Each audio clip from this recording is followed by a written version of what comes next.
자, 상상해보세요. 면접관이 제 개인 정보를 보고 따로 연락을 해온 거예요. 그래서 유죄 판결까지 받았는데 결국 무죄로 풀려났습니다. 아니, 이게 대체 어떻게 가능한 일일까요? 정말 말도 안 되는 것 같지만 이 이야기 속에는 우리가 꼭 알아야 할 법의 허점이 숨어 있습니다. 오늘 그 빈틈을 샅샅이 파헤쳐 보겠습니다. 정말 황당한 상황 아닌가요? 누가 봐도 잘못된 행동인데 법원은 최종적으로 죄가 없다고 판단한 겁니다. 우리 상식으로는 도저히 이해하기 힘든 이 결론 뒤에는요, 우리가 반드시 알아야만 하는 어떤 법률적 원칙이 숨어 있습니다. 자, 이제부터 한번 제대로 파고들어 보시죠. 네, 이 사건은 한 소방서에서 있었던 공모직 채용 면접에서 시작됩니다. 한 지원자에게는 정말 꿈에 그리던 직장을 향한 아주 중요한 발걸음이었는데요. 그런데 이 면접이 곧 전혀 예상치 못한 방향으로 흘러가게 됩니다. 자, 면접장 풍경을 한번 떠올려 보세요. 지원자는 자신의 모든 걸 보여주려고 최선을 다해서 면접에 임하고 있었고요. 면접관들은 지원자의 이력서, 또 개인정보가 담긴 서류들을 보면서 질문을 던졌겠죠. 여기까지는 우리가 흔히 아는 아주 평범한 면접 풍경입니다. 그런데 면접이 끝나고 나서요, 정말 상상도 못한 일이 벌어집니다. 바로 면접관 중 한 명이 지원서에 있던 전화번호로 개인적인 연락을 해온 거예요. 당연히 업무랑은 전혀 상관없는 아주 부적절한 내용이었죠. 지원자는 얼마나 당황스럽고 불안했겠어요. 자, 이 사건은 결국 법정으로 가게 됐습니다. 그리고 다행히 첫 번째 판결은 우리의 상식이나 기대를 크게 벗어나지 않았어요. 네, 맞습니다.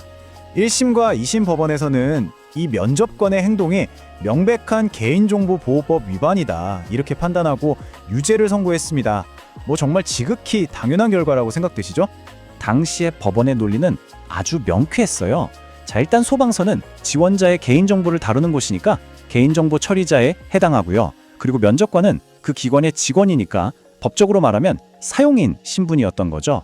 그러니까 직원이 저지른 잘못에 대해 처벌하는 게 타당하다, 이렇게 본 겁니다. 하지만 이 이야기는 여기서 정말이지 충격적인 반전을 맞이합니다. 사건이 대법원으로 올라가면서 모든 게 완전히 뒤집혀 버렸거든요. 믿기 힘드시겠지만요, 대법원이 하급심의 유죄 판결을 깨고 사건을 다시 돌려보냈습니다. 그리고 최종적으로 이 면접관은 무죄가 된 거예요. 유죄에서 무죄로. 대체 이 극적인 변화의 이유가 뭐였을까요?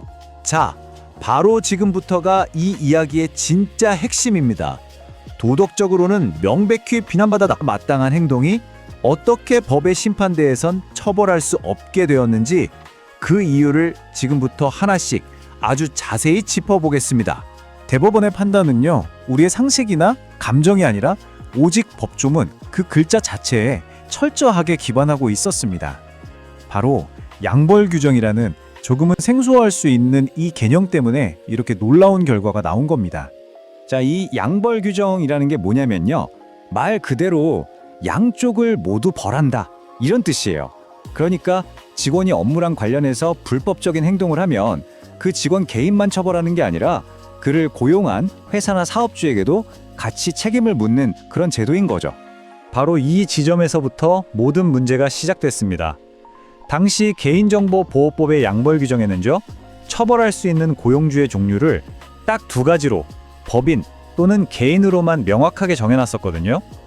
바로 이 단어들 때문에 모든 게 꼬여버린 겁니다. 자, 한번 보세요. 우리가 흔히 아는 법인은 회사처럼 그 자체가 독립적인 권리와 의무를 갖는 단체잖아요. 근데 이 사건의 소방서는 어땠을까요? 소방서는 경기도청에 소속된 하나의 하부기관일 뿐 독립된 법인이 아니었던 거예요. 법적으로는 법인격 없는 공공기관으로 분류가 되죠. 자, 그러니까 핵심이 바로 이겁니다. 법 조항에는 분명히 법인을 처벌한다고 쓰여 있는데 이 사건의 소방서는 법인이 아니니까 이 규정으로는 처벌할 수가 없게 된 거죠. 한마디로 고용주를 벌할 법적 근거가 그냥 사라져버린 거예요. 그리고 여기서 이 기가 막힌 논리의 마지막 단계가 완성됩니다. 이 양벌 규정이라는 게 애초에 고용주를 처벌하는 걸 전제로 직원을 처벌하게끔 만들어진 구조거든요. 그런데 고용주인 소방서를 처벌할 수 없게 되니까 그에 따라서 직원인 면접관을 처벌할 근거도 함께 없어져 버린 겁니다. 이게 바로 대법원의 최종적인 논리였던 거죠. 그렇다면 이 판결이 면접관의 행동이 괜찮았다고 말하는 걸까요? 아니요, 절대 그렇지 않습니다.